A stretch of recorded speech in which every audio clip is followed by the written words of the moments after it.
Friends, இன்றைக்கி பிகினருக்கான டிப்ஸை தான் பார்க்க போகிறோம். பாபினில் நூல் சுற்றுறதுக்கு முன்னாடி 2 விஷயம் நீங்கள் கவனிக்கணும். சுற்றும் போது இந்த ஒரு ஊசியில் நூல் இல்லாமல் பார்த்துக்கோங்க. 2வது ஃபூட்டரை மேலே ஏற்றி வச்சுட்டு தான் நீங்கள் பாபினில் நூல் சுற்றணும். இந்த பல்லு செட்டு தேய்மானம் ஆகாமல் இருக்கணும்னா நம்ம ஃபூட்டரை மேலே ஏற்றி வச்சு தான் நம்ம சுற்றணும். சிசரை நம்ம எப்படி ரொம்ப நாளைக்கு நல்லா ஷார்ப்பாக வச்சுக்கிறதுன்னு பார்க்கலாம். நமக்கு இந்த மாதிரி உப்புத்தாள்னு கிடைக்கும் கடையில். அதை வாங்கி நீங்கள் எல்லா வேலையும் நம்ம முடிச்சுட்டு கடைசியில் நம்ம இந்த கத்திரியை இப்படி உப்புத்தாளை வச்சு நல்லா தேய்ச்சி விட்ருங்க. அதில் ஏதாவது துருப்பட்டிருந்தாலோ எதுனாலும் உங்களுக்கு சரியாக வந்துடும். உங்களுக்கு இந்த உப்பு காகிதம் கிடைக்கல அப்படின்னா, ஒரு அர்ஜென்ட்டுக்கு உங்களுக்கு ஷார்ப்பு பண்ணணும், எனக்கு சிசர் சரியாக வெட்ட மாட்டேங்குது அப்படின்னா, நீங்கள் இந்த மாதிரி ஊசி எடுத்து நீங்கள் இந்த கார்னரில் தேய்ச்சி விட்டுட்டே இருங்க. நல்லா கீழே இருந்து மேலே நல்லா ஒரு 10 நிமிஷம் நல்லா இந்த பக்கமும் இந்த பக்கமும் தேய்ச்சி விட்ருங்க. 2 பக்கமும் நல்லா தேய்ச்சி கொடுத்துக்கிட்டே இருங்க. உங்களுக்கு உடனடியாக உங்களுக்கு சிசர் நல்லா ஷார்ப் கிடைக்கும். இந்த கார்னர்லலாம் நல்லா தேய்ச்சி கொடுங்க, நல்லா ஷார்ப்பாக இருக்கும். உப்பு காகிதம் ரொம்ப பெஸ்ட்டு.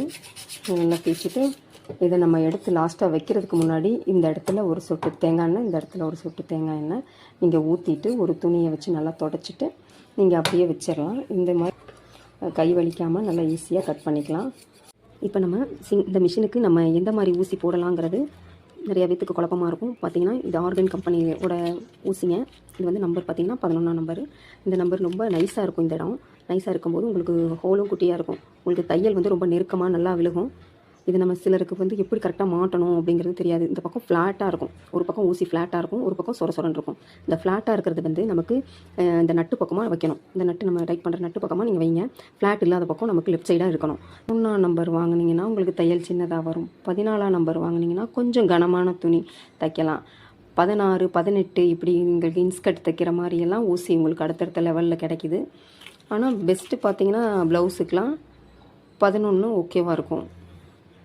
தையல் தொழில் ஆரம்பிக்கிற ஃப்ரெண்ட்ஸ் யாருமே நீங்கள் நோட்டு போட மாட்டீங்க. ஆனால் நோட்டு போட பழகிக்குங்க.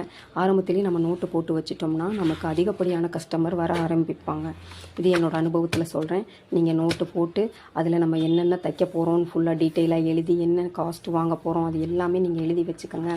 அப்புறம் அவங்களோட ஃபோன் நம்பரு எல்லாமே நீங்கள் வாங்கி எழுதிக்கோங்க. தைச்சிருக்கோமோ அதுக்கான காஸ்ட்டு நீங்கள் எழுதிடுங்க. ஃபோன் நம்பர் வாங்கிக்கோங்க. இந்த மாதிரி எழுத தான் உங்களுக்கு அதிகப்படியான கஸ்டமர்ஸ் வந்துக்கிட்டே இருப்பாங்க. வரவு செலவுங்கிறத நீங்கள் கண்டிப்பாக நீங்கள் பார்க்க ஆரம்பிக்கணும். என்ன டிசைன் கேட்குறாங்க, என்ன டேட்டில் கேட்குறாங்க, எல்லாமே நீங்கள் ஒரு ப்ளவுஸ் தானே தைக்கிறேன், 2 ப்ளவுஸ் தானே தைக்கிறேன் அப்படின்னு நீங்கள் நினைக்க வேணாம். நீங்கள் எழுத ஆரம்பிங்க. உங்கள் லைஃப்பில் நல்ல மாற்றங்கள் வரும். நீங்கள் கண்டிப்பாக பெரிய அளவில் நீங்கள் சார்ஜ் வாங்கலாம். இது என்னோடய சின்ன சஜஷன். Thank you friends.